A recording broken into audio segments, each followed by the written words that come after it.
Amendment by Walle. The chair recognizes Mr. Walle to explain the amendment. Thank you, Mr. Speaker. I appreciate the opportunity to lay out these two amendments, the first of my two amendments. And as we debated the bill last night, you had several amendments that were added, long amendments. And one of the issues will be that in this amendment, it would prohibit 10-year-olds or older.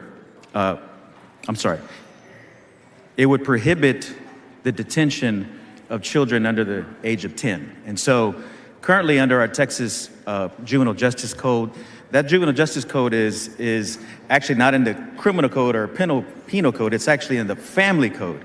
And what we don't want to happen as this bill is implemented is that we detain children. We know that the detention of children, and actually children from 10 to 17 are the ones that actually could be charged. And so what this amendment would do is that it will prohibit the detention of 10-year-olds.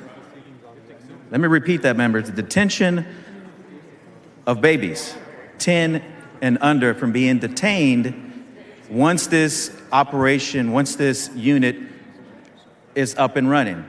And so we know that when you detain young people through no fault of their own, younger than 10, that is a very traumatic experience for that family, but particularly for that child. And so with this amendment, what we want to do... Mr. Moody, for what purpose? Will the gentleman yield for questions? Will the gentleman yield for questions? I will. The gentleman yields.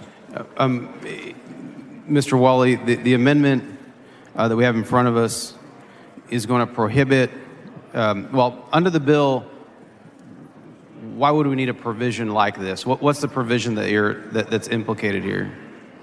Well, the provision is really, it's kind of disturbing, Chair Moody, is what we want to prevent is the construction of jails for children, baby jails. Because in the bill, there's grants to build facilities, right? That is correct. And so it does allow for a lot of grants, a lot of infrastructure to be built, economic development. It's very broad what could be spent, these state dollars that can be spent with this new HB 7, but also even further, the construction of detention facilities that could hold 10-year-olds. Because currently, statistically, the individuals that are being detained under the program now are adult males, right? And we have facilities to be able to address that population. That's correct. As I understand in speaking to folks is the folks that are being detained currently are mostly males, and that's been the prerogative of this state to do that. What we don't want to do, Mr. Speaker, can I get an order, please? Members, please take your conversations outside the rail. Look, this is a very serious matter, and one of the things that really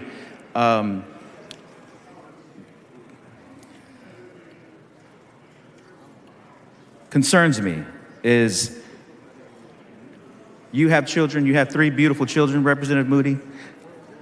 I have 2 boys, young, one that's 9, one that's 12.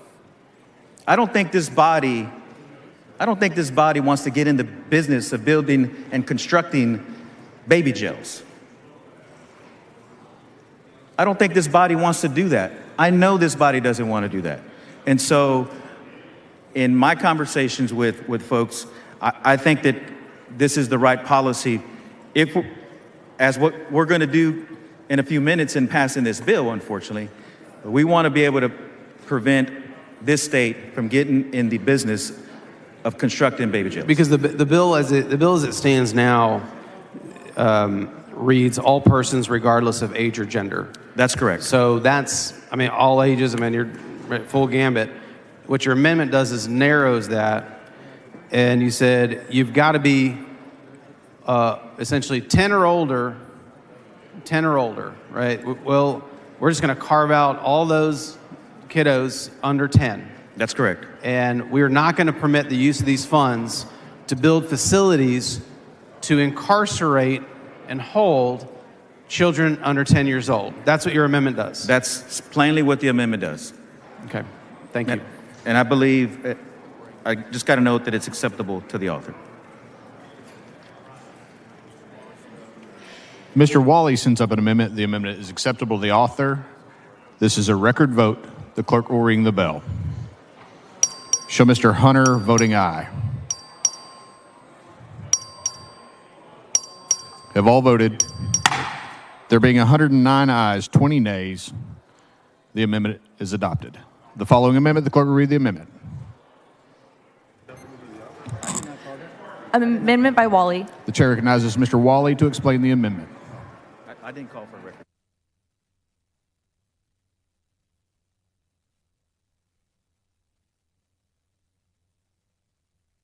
Thank you, Mr. Speaker. This is as the night went on and folks were paying attention or not paying attention, I just want to make sure that as we go through the process that when this border protection unit is implemented, and I'm not going to debate the merits, and I respect those folks, my colleagues that live along the border.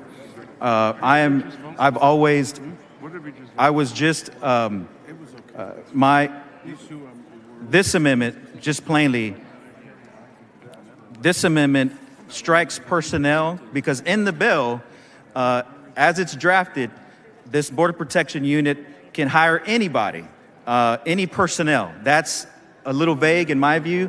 And so what I want to do in this amendment is strike where it says personnel and actually place in that stricken word commissioned officers, so that folks that are actually trained, law enforcement officers that are actually trained, if we're going to go down this route and build this unit up, that the folks that are working in law enforcement, if they actually have law enforcement training. So at minimum, every law enforcement officer in this state, and we appreciate the work that they do, they protect and serve our community. Representative Frazier, there's a lot of folks on this floor that respect the work that our police officers do.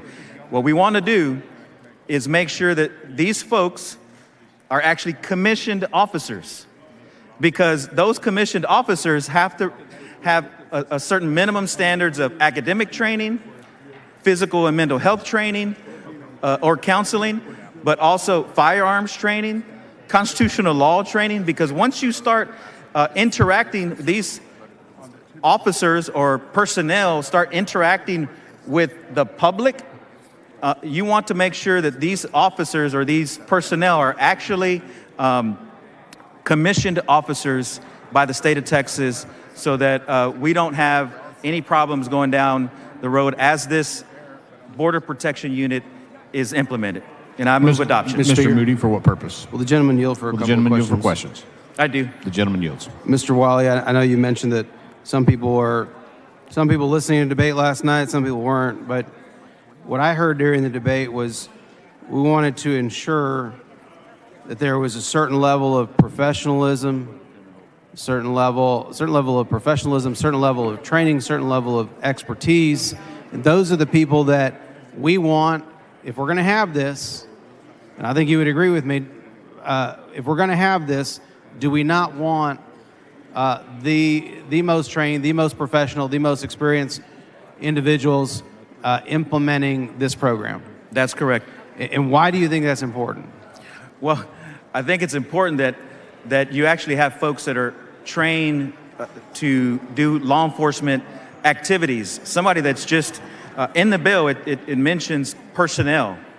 Personnel is not defined, as I read the bill, is not defined. And so what you want to do is make sure that you have some basic minimum standard on how to interact with the public.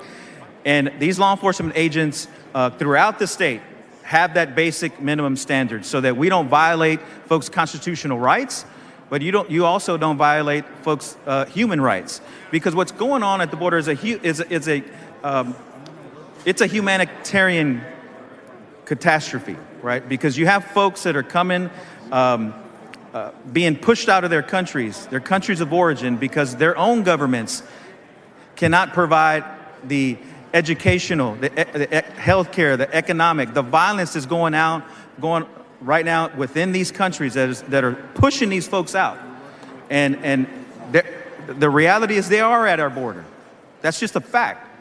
They are at our border. But what we don't want to do is create a situation where we compound the crisis at the border by hiring folks that don't have any training whatsoever. Well, you know as well as I do, even in the best case scenario where you have training, you have expertise, you have all those bells and whistles, you're still going to land yourself in positions where, look, people make mistakes. People do things in the heat of the moment. Mistakes happen. Rights are violated. So even in the best of circumstances, you can land yourself in a place of litigation where rights have been potentially violated. And that's today, even with folks that are commissioned to go through the process.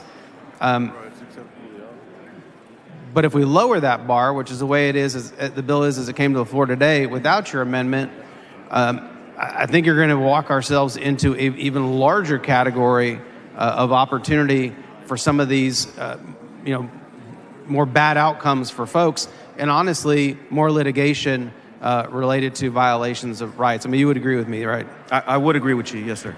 And have you discussed with the author if he's going to accept this amendment? As I just read his lips, it's acceptable to the author. Well, fantastic. I'm glad you were paying attention last night and drafted this amendment. Mr. Walle sends up an amendment. The amendment is acceptable to the author. Is there objection to the adoption of the amendment? Chair hears. Division vote. Vote aye, vote nay.